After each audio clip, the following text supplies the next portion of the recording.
Welcome you all in new lecture.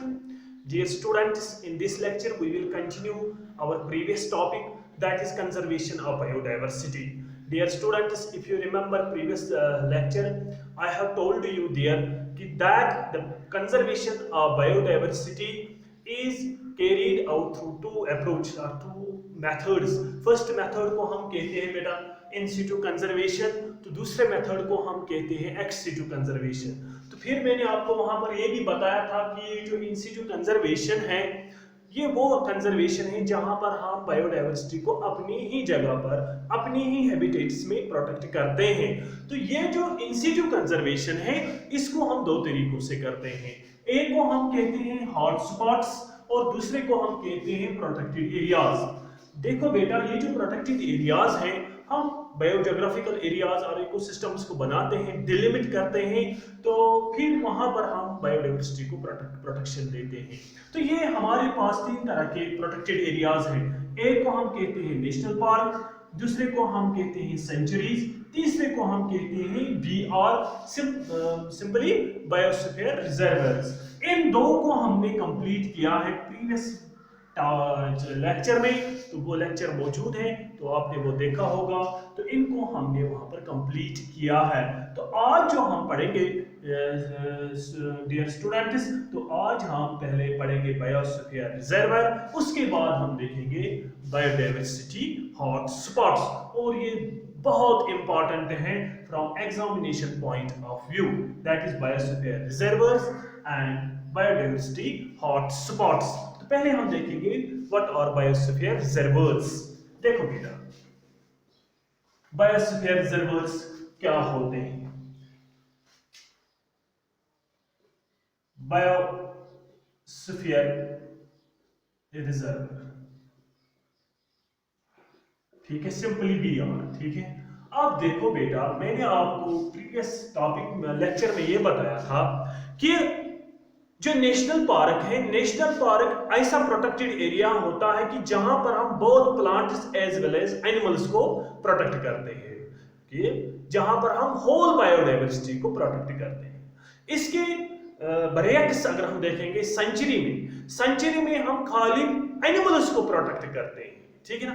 अब आप देखो, ये तीसरा हमारे पास है, तीसरा प्रोटेक्टेड एरिया। देखो ये कौन सा एरिया है, ये एक बड़ा लार्ज ट्रैक्ट प्रोटेक्टेड लैंड होता है कि जहां पर हम खाली बायोडाइवर्सिटी को प्रोटेक्शन नहीं देते हैं, बल्कि जो वहां पर इंडिजीनियस लोग होते हैं, जो वहां पर लोग रहते हैं उस ट्रैक्ट में, उस एरिया में, उन लोगों को भी हम तहफ़्फ़ुज़ देते हैं और जो वहां उनका कल्चर होता है उसको भी हम बचाते हैं। तो देयरफॉर हम ये कहेंगे कि बायोस्फीयर रिजर्वर्स जो होते हैं ये बड़े लार्ज ट्रैक्ट लैंड्स होते हैं, प्रोटेक्टेड एरियाज होते हैं कि जहां पर हम बायोडाइवर्सिटी को भी प्रोटेक्ट करते हैं, कंजर्व करते हैं, और जो उस लैंड में रहते हैं, उस एरिया में रहते हैं, उन लोगों को भी हम प्रोटेक्ट करते हैं, जो वहां पर कबाइल्स रहते हैं, जो वहां पर ट्राइबल लोग रहते हैं, उनके कल्चर को भी हम प्रिजर्व करते हैं, और उन लोग जो वहां पर लोग रहते हैं उनको भी हम वहां पर उसी एरिया में वहां पर कंजर्व करते हैं। तो देयरफॉर वी कैन से कि दैट बायोस्फीयर रिजर्वर्स और large protected large tract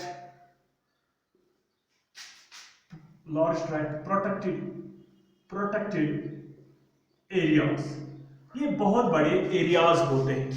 ये जो बायोस्फीयर रिजर्वर जो है ये बड़ा होता है नेशनल पार्क से और सेंचुरी से, ठीक है ना। इसीलिए मैंने लिखा है large tract protected areas where both biological diversity, जिसको हम बायोडाइवर्सिटी कहते हैं, बायोलॉजिकल डाइवर्सिटी, ठीक है, एंड इंडिजीनियस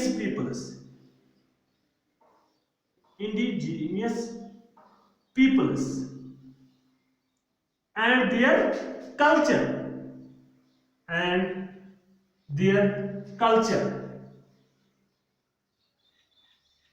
इज प्रोटेक्टेड और कंजर्व्ड, वो हम ये ही देखेंगे।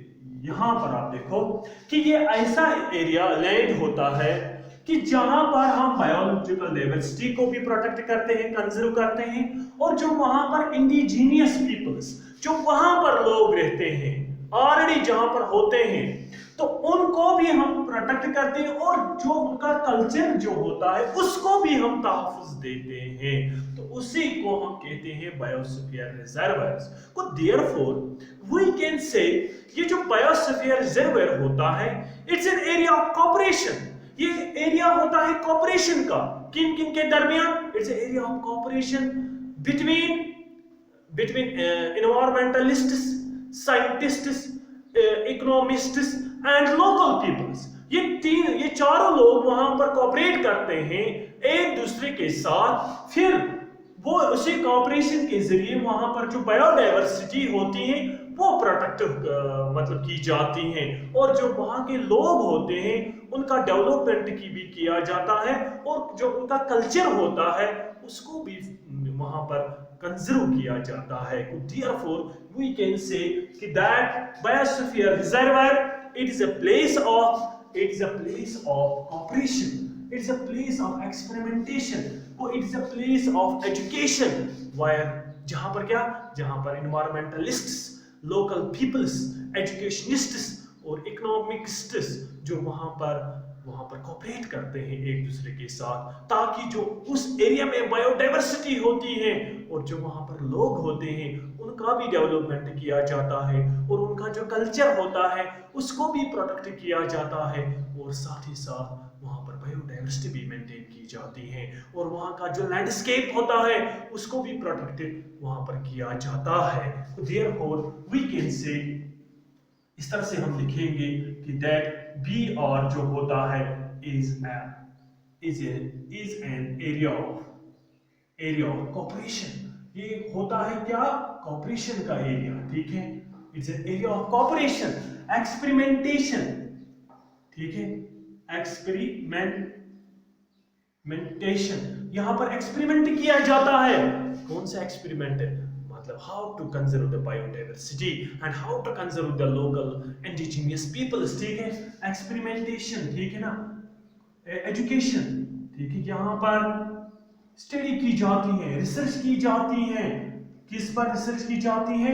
The impact of man on biosphere and on biodiversity, ठीक है ना।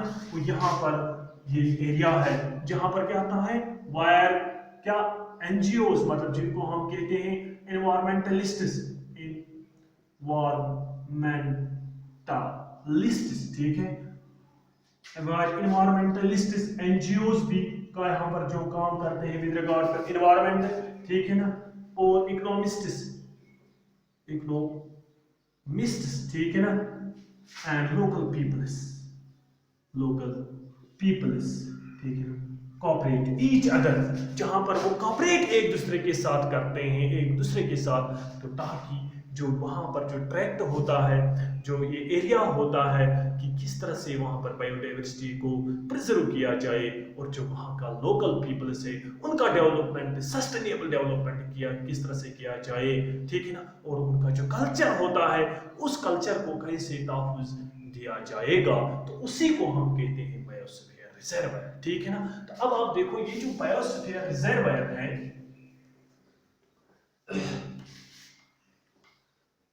अगर हम इस बायोस्फीयर रिजर्वायर को देखेंगे कि इसको मतलब किस तरह से एस्टेब्लिश किया जाता है। एक इंटरनेशनल ऑर्गेनाइजेशन है, उसका नाम है यूनेस्को, UNESCO, ठीक है।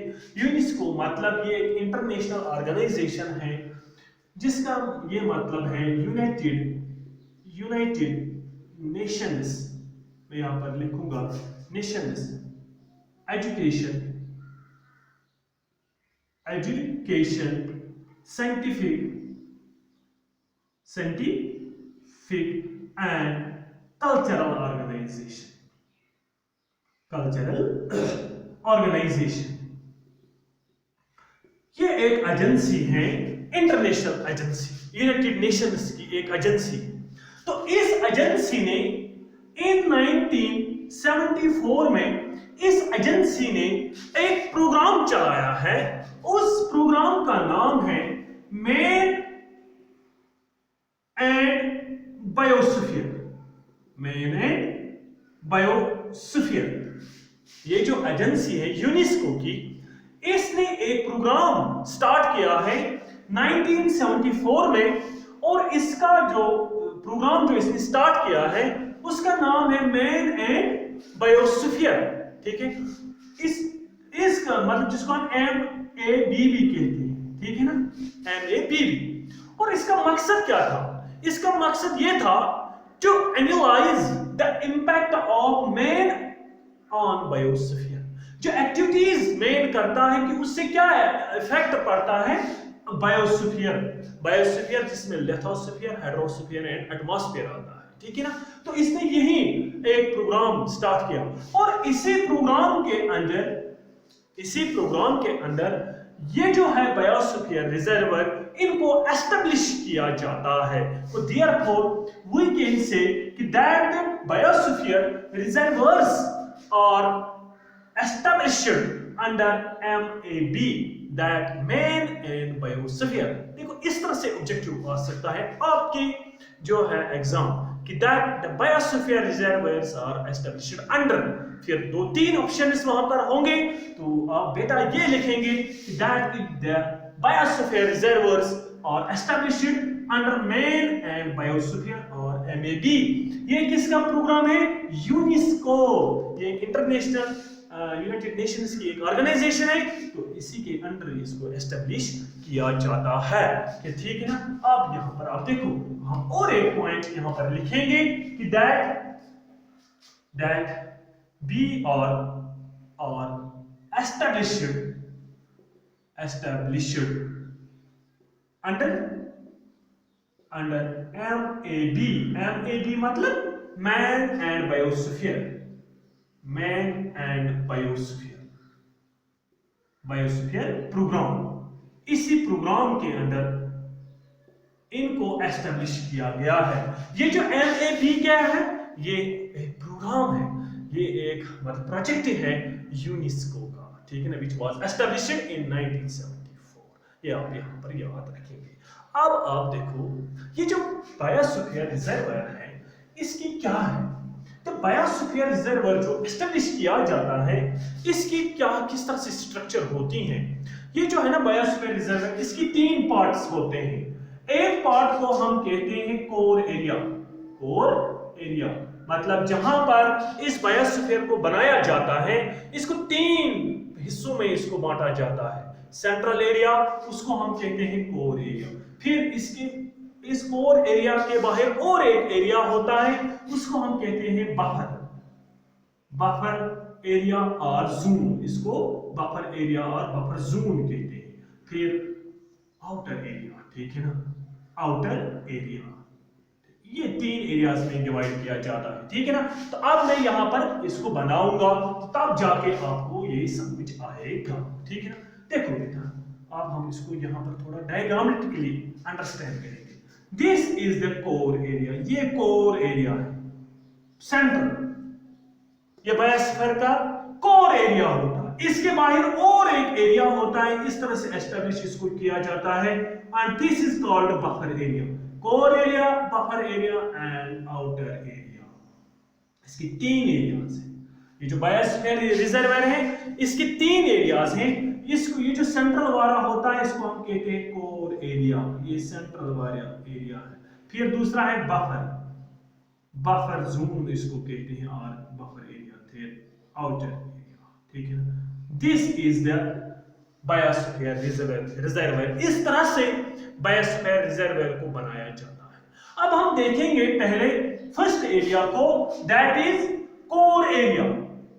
कोर एरिया, अब देखो ये जो कोर एरिया और कोर जोन जो है, ये कौन सा एरिया होता है बायोस्फीयर रिजर्वर का?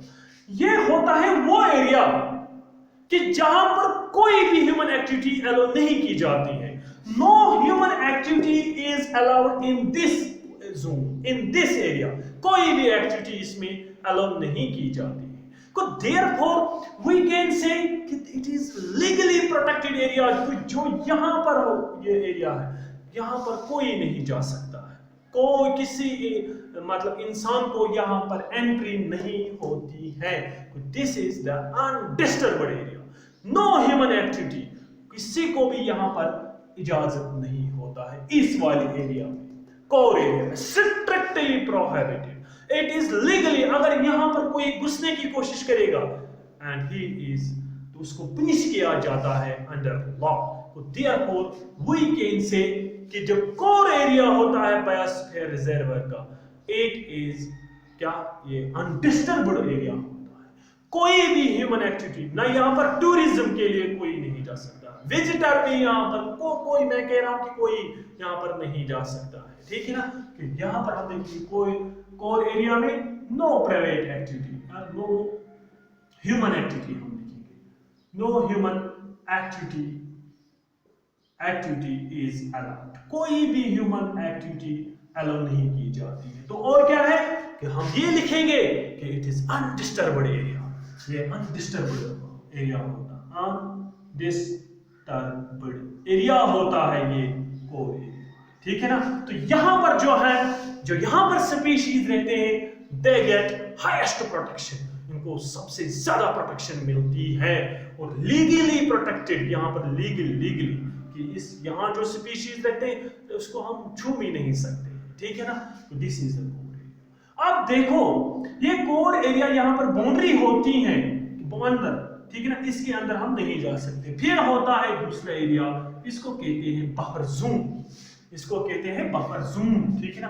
अब आप देखो ये जो बफर जोन है ये कौन सा जोन है, ये ऐसा जोन है which circles the core area, it is around the core area, जो है इसकी बाउंड्री होती है। फिर इसके बाहर जो एरिया होता है इसको कहते हैं बफर जोन।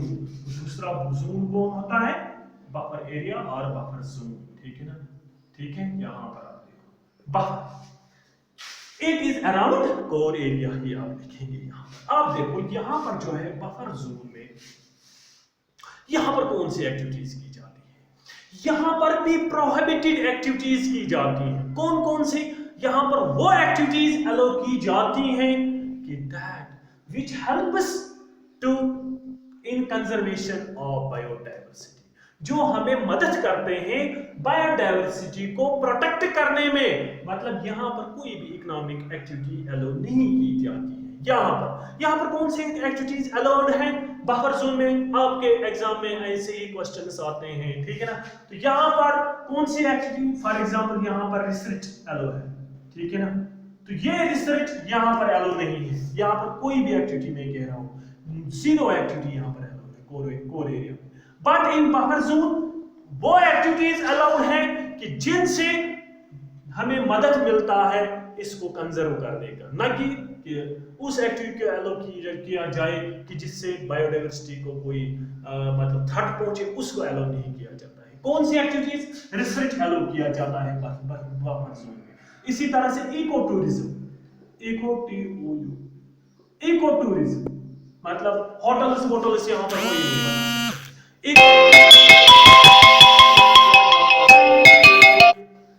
ना कि यहां पर और कोई एक्टिविटी अलाउ की जाती है। इसी तरह से अगर हम देखें एजुकेशन यहां पर अलाउ किया जाता है। को कहने का मतलब यहाँ ये है कि ये जो बफर जोन है कि यहाँ पर वो एक्टिविटीज अलाउ की जाती है कि जिससे हमें मदद मिलता है कि यहाँ पर कि प्रोटेक्शन ही मिले बायोडायवर्सिटी को। यहाँ पर और कोई एक्टिविटी अलाउ नहीं की जाती है। तो this is the buffer zone. अब आप देखो तीसरा जोन जो है इसको हम कहते हैं आउटर जोन, ठीक है ना, और आउटर एरिया। अब आप देखो ये जो तीसरा एरिया है outer area.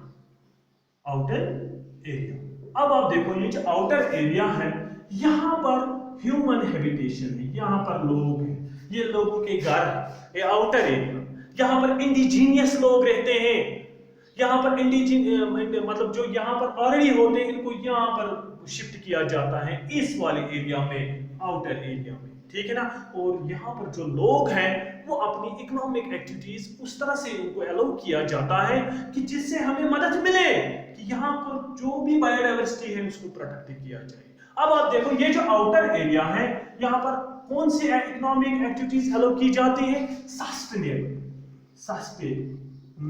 Activities, sustainable economic activities, ठीक है। तो यहाँ पर जो है ये जो है ये यहाँ पर जो है मतलब आउटर एरिया है, अगर यहाँ पर कोई डिग्रेडेटेड एरिया होगा उसको डेवलप किया जाता है, उसको फिर से हालत दिया जाता है, ठीक है ना, उसको वापस लाया जाता है ताकि वहाँ की जो बायोडाइवर्सिटी है वो रिस्टोर हो जाए। कि यहाँ पर ऐसी एक्टिविटीज की जाती हैं कि जिससे जो यहाँ पर जो लास्ट बायोडाइवर्सिटी होती है मतलब कोई बायोडाइवर्सिटी लास्ट हुई हो उसको रेस्टोर किया जाता है। तो देयरफॉर हम इसको कहते हैं आउटर एरिया को area of restoration, area of restoration, area of restoration है ना कि डिग्रेडेशन, क्योंकि अगर यहाँ पर कोई डिग्रेडेटेड होगा तो उसको भी रेस्टोर किया जाता है, ठीक है ना। अब आप देखो यहाँ पर रिसोर्स अवेलेबल किए जाते हैं यहाँ पर जो इंडिजीनियस लोग होते हैं। अब आप देखो कि अगर यहाँ पर कोई वाइल्ड एनिमल यहाँ से आएगा उसको क्या किया जाता है, उसको कोई नहीं मार सकता है, उसको वहां पर प्रोटेक्टिव किया जाता है। अगर यहाँ पर कोई प्लांट होगा उस प्लांट को भी ये लोग काट नहीं सकते बल्कि उसको प्रोटेक्ट करना है।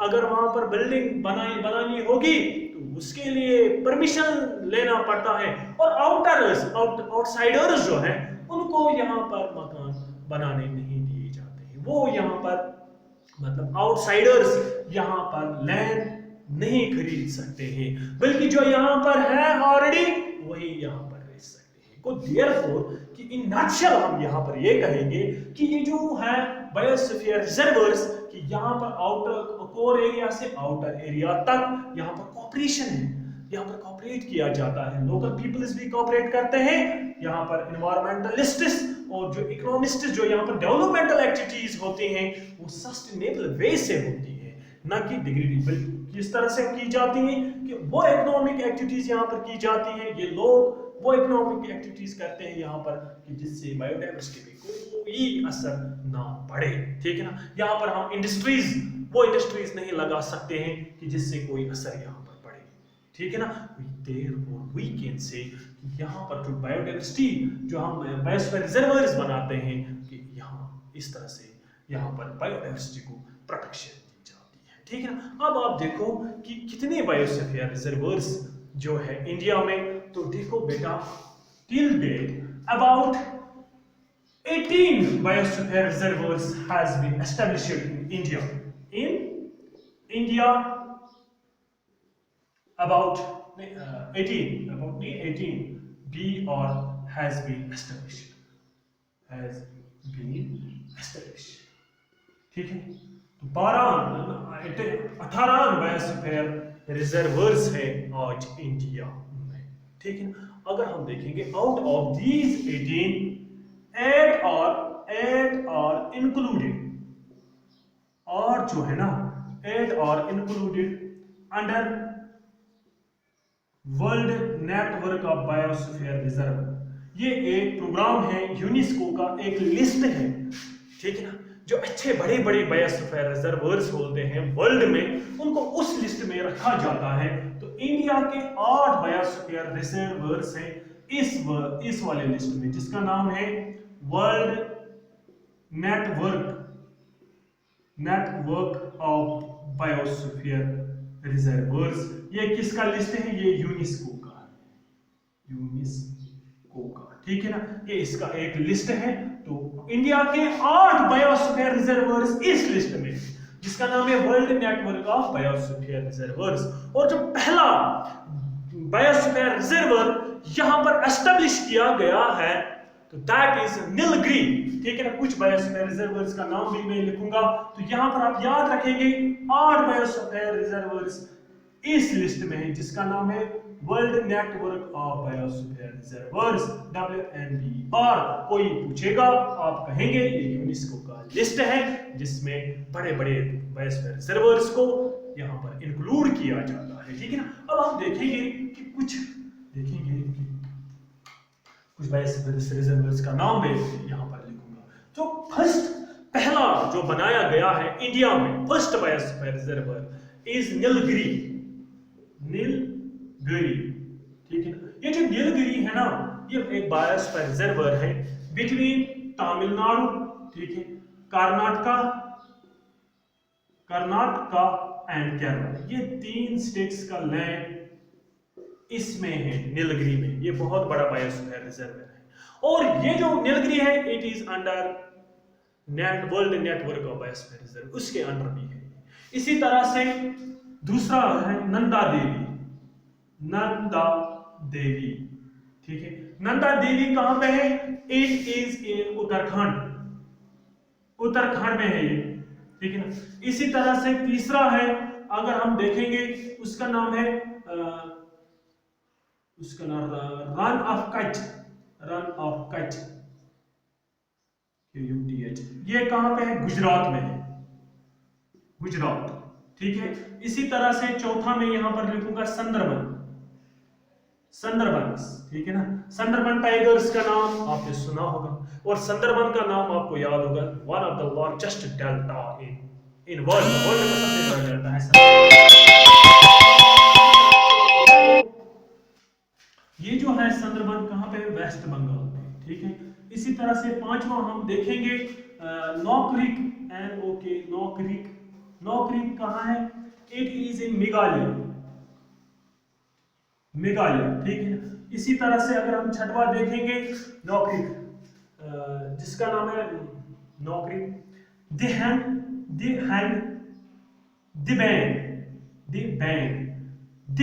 दिबैंग, ये आपको याद रहेगा, दिबैंग, it is in Arunachal Pradesh, ठीक है ना।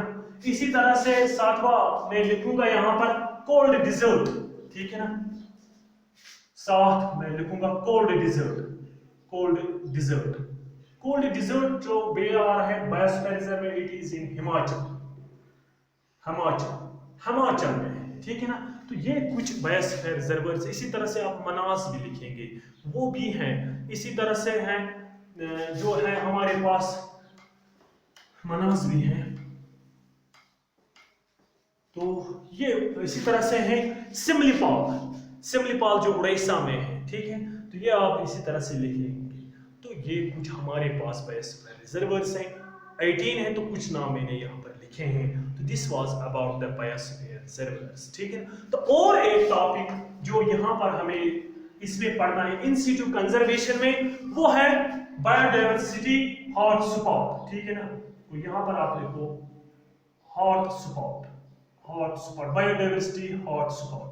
अब आप देखो, इस कंसेप्ट को अंडरस्टैंड करने के लिए हमें मालूम होना चाहिए अबाउट एंडेमिक स्पीशीज का कंसेप्ट।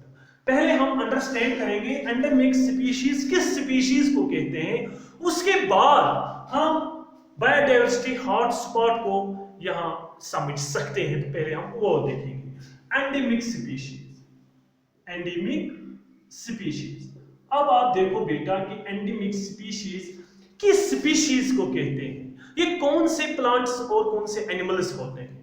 देखो बेटा, endemic species are those organisms, ये ऐसे स्पीशीज होते हैं which occur in a specific area only, ये जो एक स्पेसिफिक एरिया में होते हैं and does not occur elsewhere in world, जो एक स्पेसिफिक रीजन में होते हैं या एक स्पेसिफिक एरिया में नेचुरली होते हैं और किसी जगह पर वर्ल्ड में नहीं होते हैं। तो उन स्पीशीज को हम कहते हैं एंडेमिक स्पीशीज। तो मैं यहां पर डेफिनेशन लिखूंगा कि दोज स्पीशीज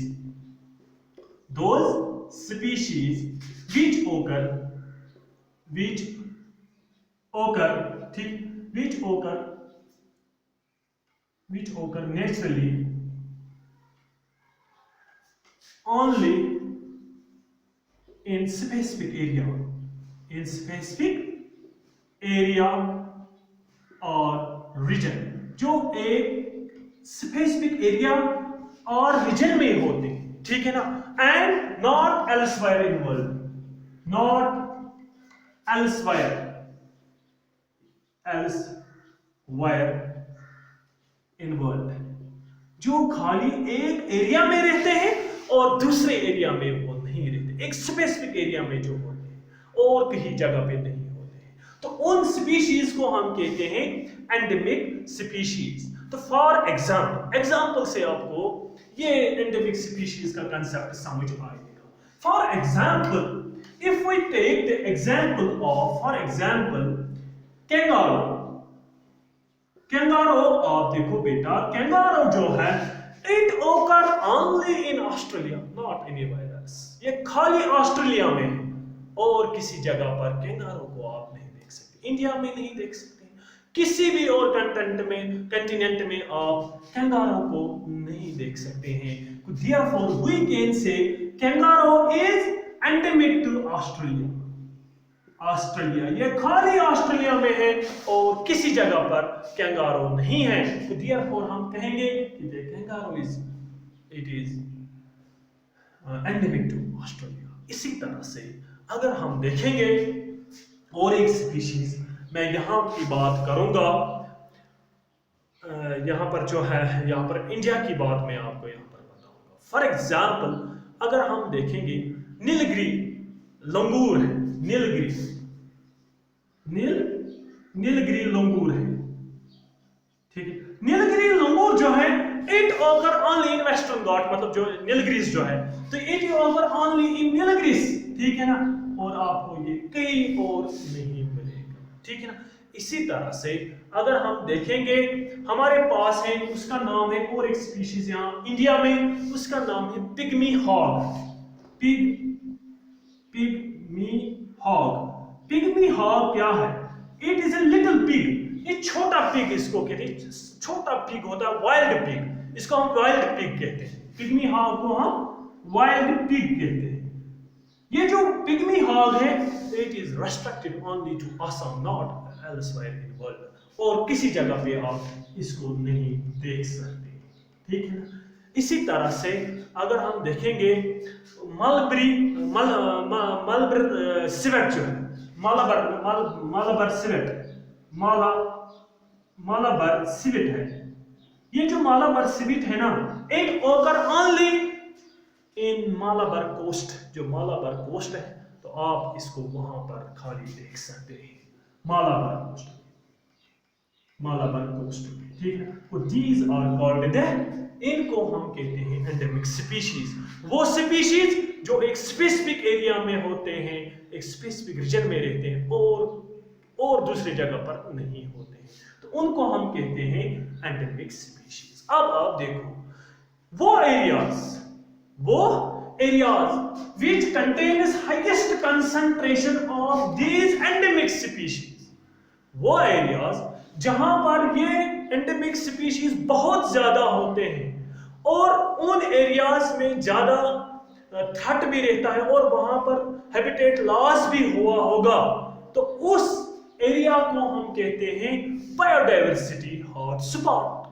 समझ आया बेटा कि बायोडाइवर्सिटी हॉटस्पॉट उसको कहते हैं कि जिस एरिया में ये बायोडाइवर्सिटी, ये जो एंडेमिक स्पीशीज एक्सेप्शनली बहुत ज्यादा होते हैं और उन एरियाज में मतलब एक्सेप्शनल हैबिटेट लॉस भी हुआ होगा, उन एरियाज को हम कहते हैं बायोडाइवर्सिटी हॉटस्पॉट। वो हम लिखेंगे those areas having highest or high concentration of concentration of endemic species, ठीक है, and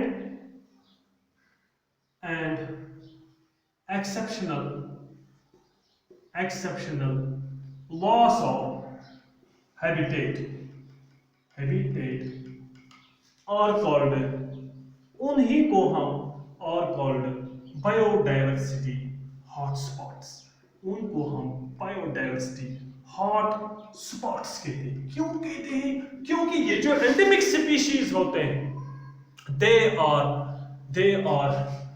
मतलब ये जो है ना, they are vulnerable, they are much more vulnerable to extinction. क्योंकि अगर ये एक्सटिंक्ट हो गए ये चले जाएंगे। अगर हम इनको मतलब ना इनके हैबिटेट्स को ज्यादा ज्यादा डिस्ट्रॉय करेंगे दे विल गो एक्सटिंक्ट, क्योंकि ये दूसरे एरियाज में नहीं है, ठीक है ना। तो इसीलिए इनको हम कहते हैं बायोडाइवर्सिटी हॉटस्पॉट्स।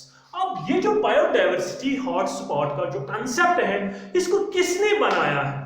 एक ये था एनवायरमेंटलिस्ट, उसका नाम है नॉर्मन मायर। नॉर्मन मायर ने इसको 1988 में बना इस कंसेप्ट को प्रपोज किया है।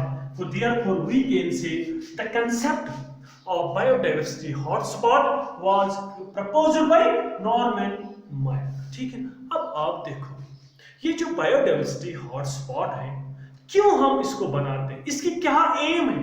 It is main aim is to provide protection to the endemic species. जो एंडेमिक स्पीशीज होते हैं उनको प्रोटेक्ट करना है इसका मकसद। जो ही हम किसी एरिया को डिक्लेयर करते हैं कि ये बायोडाइवर्सिटी हॉटस्पॉट है तो उसको उतनी ज्यादा वहां पर प्रोटेक्शन मिलती है एट लो कॉस्ट पर मतलब एंडेमिक स्पीशीज को, ऐसी स्पीशीज को वहां पर प्रोटेक्शन मिलती है। अब यहाँ पर क्वेश्चन उठता है कि हम किस तरह से एक एरिया को डिक्लेयर करेंगे कि it is a biodiversity hotspot.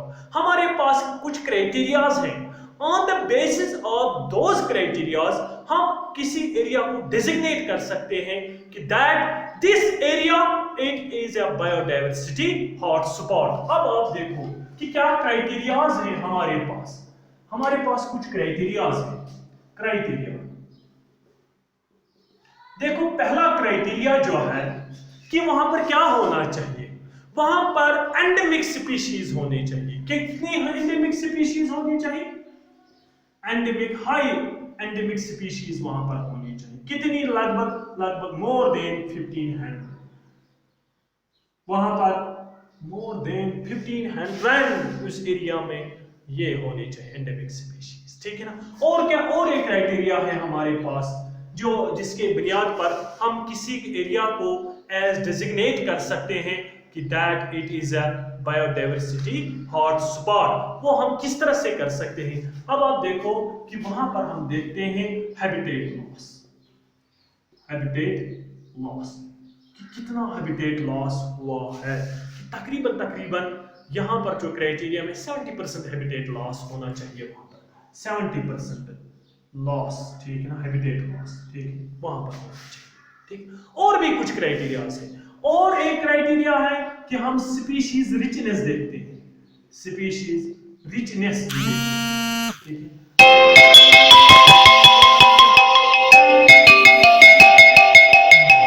तो हम यहां से स्पीशीज रिचनेस भी देखते हैं। अगर ये तो और एक क्राइटेरिया भी हम देखते हैं कि एक्सप्लॉइटेशन, कितनी एक्सप्लॉइटेशन हुई है, एक्सप्लॉइटेशन, ठीक है, एक्सप्लॉइटेशन। तो दीज आर द क्राइटेरियाज। जो एरिया इन क्राइटेरियाज को फॉलो करता है, मतलब विच फुलफिल्स द क्राइटेरिया, तो उस एरिया को हम डेजिग्नेट करते हैं एज बायोडाइवर्सिटी हॉटस्पॉट। आप इन एरियाज को, इन क्राइटेरियाज को याद रखो, ठीक है, क्योंकि एग्जाम में आते हैं इसी तरह से क्वेश्चंस कि criterias on the basis of which the area is declared as biodiversity hotspot. You must know कि these are the मतलब क्राइटेरियाज जिनकी बुनियाद पर हम किसी एरिया को डिजिग्नेट करते हैं एज अ बायोडाइवर्सिटी हॉटस्पॉट। अब आप देखो वर्ल्ड में कितने बायोडाइवर्सिटी हॉटस्पॉट्स को आज तक देखा गया है। About 34 biodiversity hotspots are present in the world. 34 hotspots हैं, ठीक है ना, देखा गया है वर्ल्ड में। और सबसे ज्यादा जो देखे गए हैं बायोडाइवर्सिटी हॉटस्पॉट्स वो है ट्रॉपिकल एरियाज। ट्रॉपिकल एरियाज में सारे सबसे ज्यादा बायोडाइवर्सिटी हॉटस्पॉट्स मौजूद हैं, लगभग 16 है ओकर इन ट्रॉपिकल एरियाज। और इंडिया में कितने हैं? अब आप देखो यहां पर आप कंफ्यूजन होते हैं, बच्चे यहां पर कंफ्यूज होते हैं। कुछ बुक्स लिखते हैं कि 2 ओनली 2, ठीक है, कुछ बुक्स लिखते हैं 3, और अगर आप नेट पे देखेंगे वहां पर आप 4 देखेंगे, ठीक है ना। अब कंफ्यूजन है कि इसको डिक्लेयर करेंगे, मैं यहाँ पर ये वो दिखाऊंगा, ठीक है ना। तो अब आप देखो यूजुअली इंडिया में जो आपके ऑप्शन है वो है 3 आप लिखेंगे इन इंडिया, ठीक है। आप देखो यहाँ पर क्या है, कौन कौन सा है। फर्स्ट जो हम देखते हैं उसका नाम है वेस्टर्न घाट।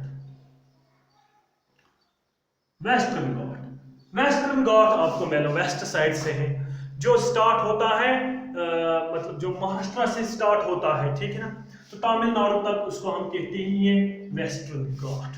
अब आप देखो ये जो वेस्टर्न घाट है इट इज बायोडाइवर्सिटी हॉटस्पॉट। यहाँ पर आप बहुत सबसे मतलब इंडिया में बहुत ज्यादा जो है वेस्टर्न घाट जो है, यहाँ पर आप ये देखेंगे ये एंडेमिक स्पीशीज, और यहाँ पर हैबिटेट लॉस भी हो चुका है, ठीक है ना। और ये जो वेस्टर्न घाट है ना, तो यहाँ पर क्यों है, क्योंकि because it receives highest rainfall in India. यहाँ पर ये जो वेस्टर्न घाट है, तो इसीलिए ये जो वेस्टर्न घाट है बहुत स्पीशीज यहाँ पर एंडेमिक स्पीशीज इन इंडिया में, ठीक है। तो अब आप देखो दूसरा जो है उसका नाम है इंडो बर्मा। इंडो बर्मा, ये जो इंडो बर्मा जो है it's a meeting place. Indo Burma it is a meeting, ये जो ज्योग्राफिकल एरिया है इंडो बर्मा, ये एक मीटिंग प्लेस है किस किस के दरमियान, इंडिया, म्यांमार और चाइना का थोड़ा इसमें आता है वो एरिया, ठीक है ना।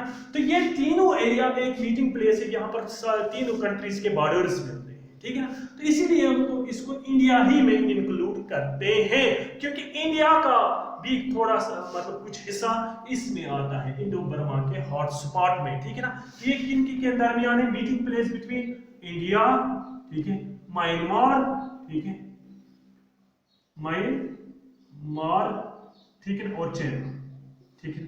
इसमें 3 कंट्रीज आते हैं, ठीक है, 3 कंट्रीज के बॉर्डर्स वो आते हैं, तो वहां पर भी बहुत ज्यादा बायोडाइवर्सिटी स्पीशीज आप देखेंगे, तो इसीलिए हम इंडो बर्मा जो है इसको इंक्लूड करते हैं इंडिया के साथ। और जो तीसरा है इंडिया में वो है हिमालय।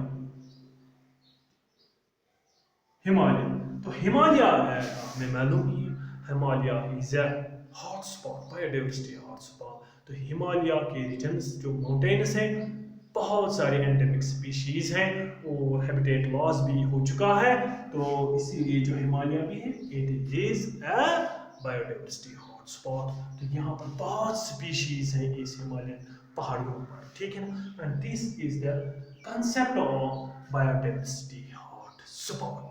तो जो नेक्स्ट अब हम पढ़ेंगे नेक्स्ट लेक्चर में वो रहेगा एक्सटेंसिव कंजर्वेशन। Thanks to